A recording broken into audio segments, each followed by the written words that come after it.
Welcome to the realm of science fiction. Don't forget to like and subscribe for more content. Enjoy listening. Donald Rogan was one of the senior officers in charge at Area 30, a top-secret facility dedicated to research on extraterrestrial life. The site was operated exclusively by humans, with strict security protocols in place to guard against potential espionage or infiltration attempts. Area 30 had been on high alert for years, preparing for any possible threats. One quiet night, Donald was alone in his office reading the evening newspaper and sipping a cup of coffee. The stillness of the night was broken when the office phone rang sharply. He picked up the receiver, his tone composed but alert. "Donald Rogan, 483. Speaking, he announced, identifying himself by name and code number. A voice replied immediately. "Randy Black, 176, Intelligence Chief. There's movement in the sewer line near the East Gate. Keep a close watch on it." Before Donald could ask for more details, the call abruptly ended. Donald stood up from his chair, a puzzled and concerned look crossing his face. As the officer on the night shift, he was the highest authority in the facility until morning. Without delay, he grabbed his flashlight and headed toward the location mentioned. The sewer area near the East Gate seemed still and quiet when he arrived. He carefully inspected the surroundings and then leaned against the wall, deciding to stay and monitor the area for any unusual activity. Minutes turned into what felt like hours. Nothing moved, and Donald was on the verge of leaving when he noticed something. A faint motion around the sewer cover. Someone or something was trying to push it open. He took a cautious step forward, his hand instinctively moving to the gun holstered at his side. Suddenly, the sewer lid dropped inward with a metallic clang, and a figure emerged from the opening. The silhouette belonged to a woman with green hair that glinted faintly under the dim lights. Her skin had a light purple hue, and she was covered in grime from the sewer. She didn't seem to notice Donald at first, assuming she was alone. But before she could take another step, Donald's voice rang out. "Hey, hands in the air. You're caught." Startled, the woman froze and raised her hands obediently. She was coughing violently, and her expression was one of fear and exhaustion. Donald approached cautiously, repulsed by the dirt clinging to her, but unable to ignore her vulnerability. He recognized that she wasn't an immediate threat and might have valuable information. Choosing to act cautiously, he told her, "Stay here. Don't move. I'll get you a towel." Donald returned moments later with a towel in hand. He crouched down and handed it to her before helping her up. She clutched the towel with trembling hands, her face flushing with embarrassment. "Can I use the shower?" she asked hesitantly. Donald shook his head. "Not yet. I need to make sure you're not a threat before I allow that. But first, who are you? Why are you here? And did someone send you?" His voice was firm, his gaze unwavering.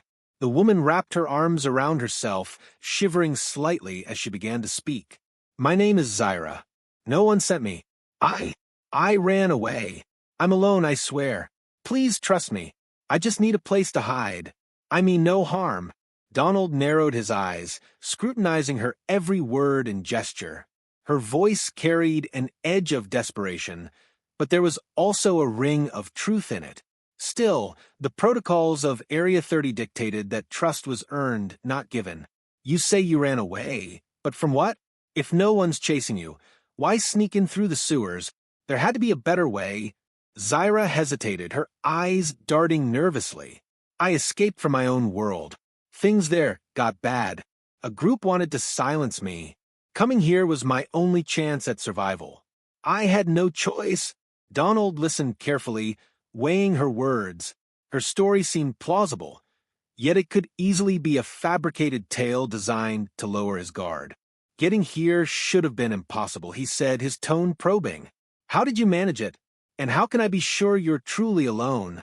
Tears welled up in Zyra's eyes as she stepped back, her voice rising in panic. "I am alone. I don't want to hurt anyone. Please don't send me back." Donald sighed deeply, feeling the conflict between his professional instincts and a growing sense of compassion. Finally, he made his decision. "Fine, I'll give you the benefit of the doubt. But one wrong move, and everything changes." He gestured for her to follow him and led her to a small office with basic amenities. Pointing to a shower stall in the corner, he said, "You can use that to clean up. I'll be waiting right outside the door." While Zyra showered, Donald leaned against the wall, his mind racing. By morning, his superiors would arrive, and the situation would undoubtedly escalate if they discovered her presence. He realized he had only one option: to handle the situation on his own before anyone else got involved. When Zyra emerged, looking significantly cleaner and more composed, Donald wasted no time. "All right, Zyra, start talking. Why are you really here?" Zyra took a deep breath and began her story. "I came here because I admire your kind. Humans, in my world, showing even the smallest affection for humans is punishable. I was caught with human posters in my home, and they sentenced me to years in prison. But I couldn't stay there. I found a way to escape, paid a high price for a ship to get me here. They said Area 30 would be the safest place for someone like me. My friends were too afraid to come, so they scattered across the planet. But I chose this place. Please, Donald, don't harm me. I just want to live in peace." Her words struck a chord in Donald. She wasn't just a fugitive. She was someone who had risked everything for a chance at freedom. He could see the sincerity in her eyes. Donald nodded slowly, his voice softening. "All right, Zyra, I'll help you. But we need to act fast. If the others find out, you won't be safe. By dawn, we need to get you out of here." Together, they devised a plan.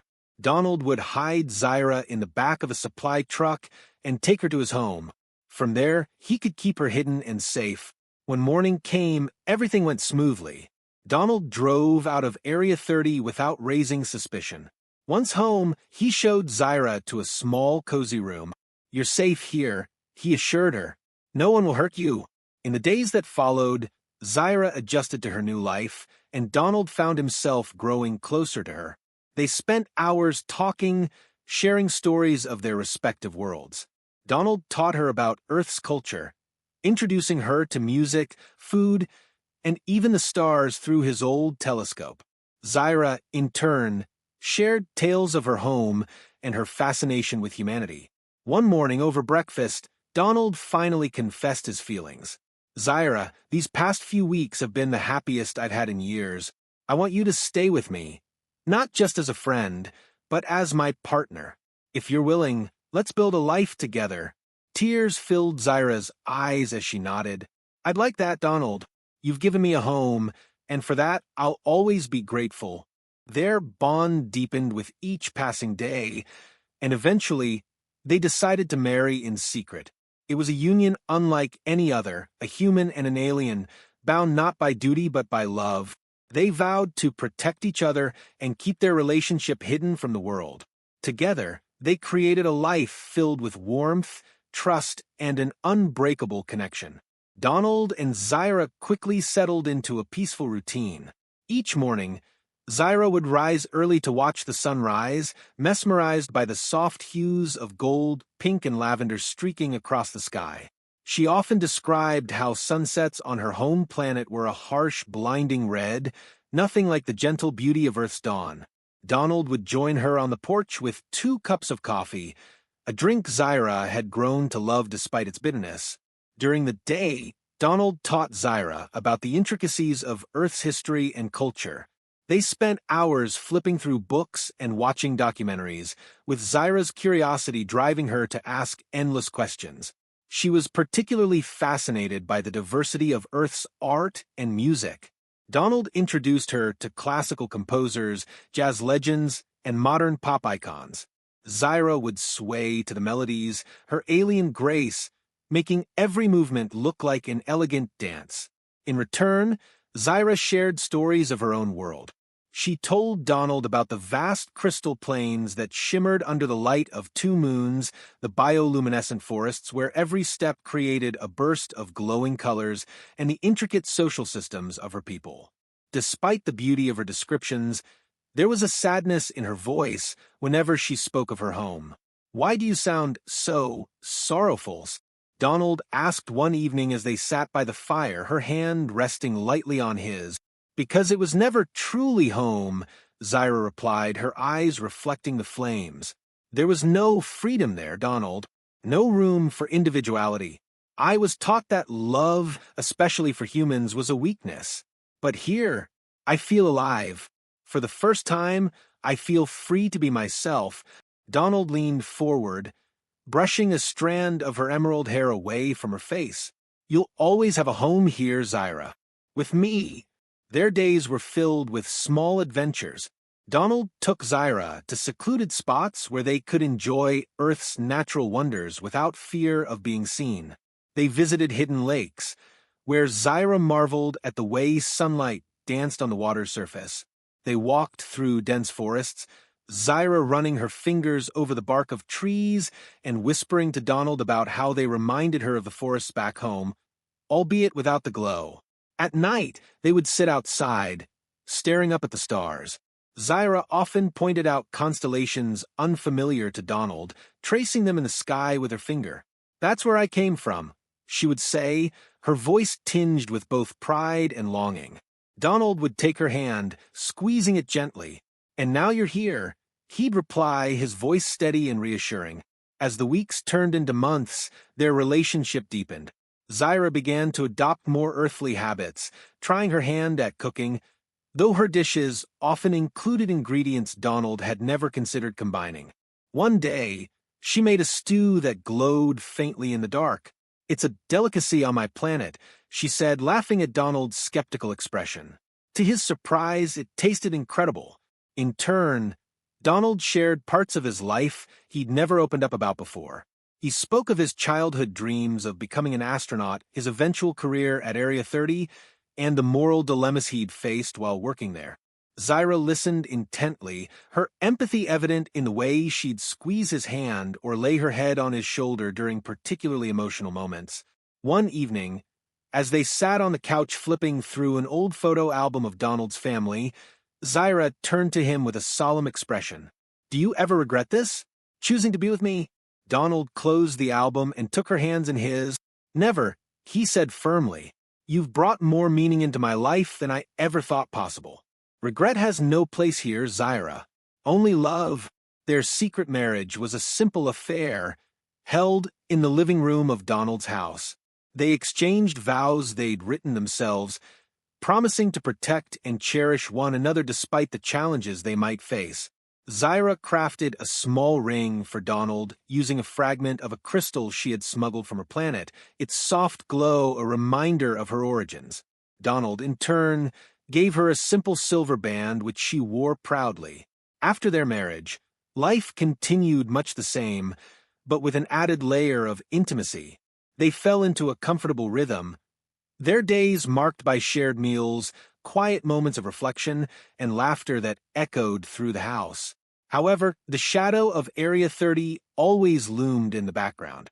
Donald knew that if anyone discovered Zyra's presence, their peaceful life would come crashing down. He took extra precautions, installing security measures around the house and ensuring they remained isolated from prying eyes. Zyra, understanding the risks, was careful to stay out of sight whenever anyone came near the property. Despite the constant undercurrent of danger, they found joy in the little things. Donald built a greenhouse for Zyra, filling it with earth plants and a few seeds she had brought from her home planet. Watching her tend to the plants, her face alight with happiness, made all the risks worth it. One day, as they sat together in the greenhouse, Zyra leaned her head against Donald's shoulder. "I never thought I'd find this," she murmured. "Find what?" Donald asked, his arm wrapping around her. "Peace, love, a home," she replied, her voice soft. "You've given me everything I never knew I needed." Donald kissed the top of her head. "You've done the same for me, Zyra." Their bond was unshakable, their love a beacon of hope in a world that might never understand them. Together, they proved that connection and compassion could transcend even the vastest of differences. As the years went by, their love only grew stronger. They remained each other's safe haven, creating a life filled with laughter, discovery, and an unwavering commitment to one another. And so, Donald and Zyra lived their days in quiet harmony, their love a secret they cherished above all else. They were each other's everything, proving that even in the most unlikely of circumstances, love could flourish and thrive.